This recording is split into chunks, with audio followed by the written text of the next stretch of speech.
eh, sudah jadi Muslim dari lahir, Kristen dari lahir atau bagaimana? Muslim dari lahir, Tapi jadi Kristen. tapi jadi Kristen Jadi Kristen. Sudah berapa lama Ibu Hani jadi Kristen? baru 1 tahun. 1 tahun. Oke, kita nggak asal-asal percaya ya. Kita nggak boleh asal-asal percaya. Kita bukan di room abal-abal yang cuma percaya aja. Coba, apa yang membuat kami yakin bahwa Ibu Hani dulunya Muslim kemudian masuk Kristen? Coba bacaan-bacaan Qur'annya. Karena orang Islam itu kan diukur dari bacaan Qur'annya. Coba, silakan. Bacaan Apa? Qur'annya. Mau baca apa? Coba misalnya Al-Fatihah. Coba silakan. Fatihah. Hmm. Alhamdulillahirabbil alamin, arrahmanirrahim, maliki yaumiddin, iyyaka na'budu wa iyyaka nasta'in, ihdinas siratal mustaqim, siratal ladzina an'amta 'alaihim ghairil maghdubi 'alaihim waladdallin. Sah, ini sah. Coba bacaan sholat yang masih diingat dulu. Apa bacaan sholat yang masih diingat? Bacaan sholat. Masuk Kristen. At-tahiyatul mubarakatus salawatut thayyibatu lillah. Assalamu alayka ayyuhan nabiyyu wa rahmatullahi wa barakatuh. Assalamu alayna. Udah, sah nih. Sah. Coba Bu Hani, apa yang membuat Anda akhirnya meninggalkan agama Islam? Saya sejak lahir Islam ya, tapi di situ tidak menemukan ketenangan. Tidak Itu menemukan. aja. Terakhir saya sakit. Waktu itu umur 39 tahun ya. Sakit, ke dokter sudah, herbal sudah, alternatif sudah, intinya nggak sembuh. Ada teman saya tuh ngasih nasihat, mintalah ke Tuhan Yesus. Kita emang teman waktu itu, tapi kan setiap kali dia ngomongin agama gitu kan pasti debat terus nih kita. Oke, akhirnya debat. Lalu? Ya debat, saya kan masih yakin tuh dulunya. Coba aja kamu berdoa di dalam nama Tuhan Yesus. Dan jadi aku tuh disuruh bikin tantangan nih, Bang Edis. Disuruh bikin tantangan ceritanya. Ya Yesus, kalau kamu nggak mau mengakui dia Tuhan Yesus kan, ya udah nggak usah panggil dia Tuhan katanya. Yesus, kalau memang kamu benar-benar Tuhan, tunjukkan mujizatmu kepadaku dan berikanlah kesembuhan untukku. Jika aku sembuh, aku bersedia menjadi pengikutmu. Dan puji Tuhan saya sembuh, Bang Edis. Saya kan sakit pendarahan waktu itu, udah hampir. Akhirnya Bu Hani sembuh, singkat cerita sembuh, baru jadi orang Kristen ya? Ya, akhirnya saya sembuh. Nah, setelah saya menjalani di dalam kekristenan ini udah hampir 1 tahun 5 bulan lah kurang lebih. Nah itu di sini saya belajar tentang Bible. Ada satu yang membuat saya tuh agak ganjal. Apa itu? Tentang ini hukum pernikahan. Kenapa Ya. dengan pernikahan? Kan di situ di dalam firman di situ tertulis apa yang sudah dipersatukan oleh Allah tidak bisa diceraikan oleh manusia. Nah sekarang gini, misalkan di dalam rumah tangga itu sudah tidak ada kecocokan, terus tidak ada damai sejahtera di dalamnya. Muslim? Oh dulu Muslim. Oh juga jadi Dulu Kristen Muslim. juga? Enggak, kita udah cerai. Oh, Udah.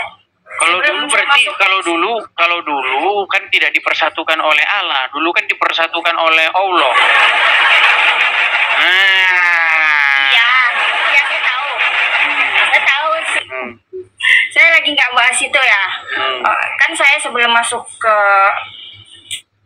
ini udah jadi janda nih ceritanya selama 6 tahun itu. Jadi terus begitu masuk Kristen itu ya udah nggak ada sih yang itu.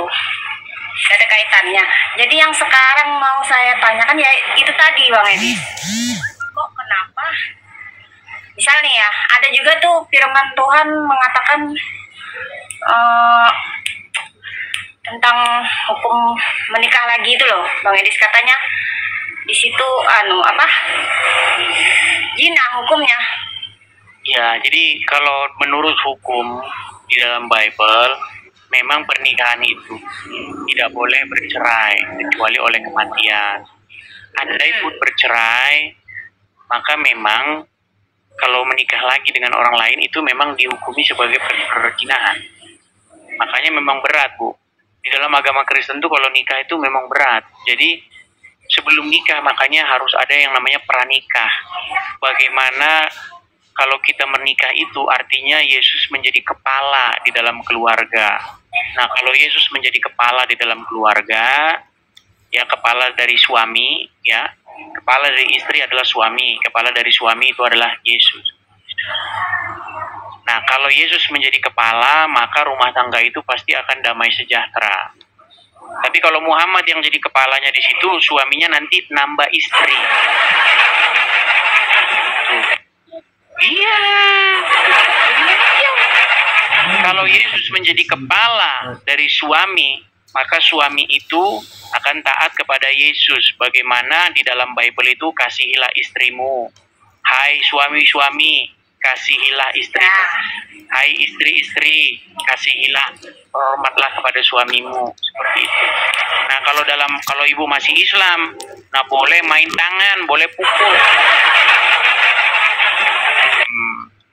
Seperti itu. Jadi kalau menurut pandangan saya ya, kalau ibu dulu nikah belum secara Kristen, kalau dalam sudut pandang saya itu belum dianggap sebagai suatu pernikahan.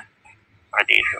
Tapi alangkah lebih baiknya Bu ya, kalau dalam Bible itu berbicara ketika satu orang diselamatkan mengenal Yesus, entah itu suami atau istrinya, maka itu harus dampaknya itu harus kepada seluruh keluarga.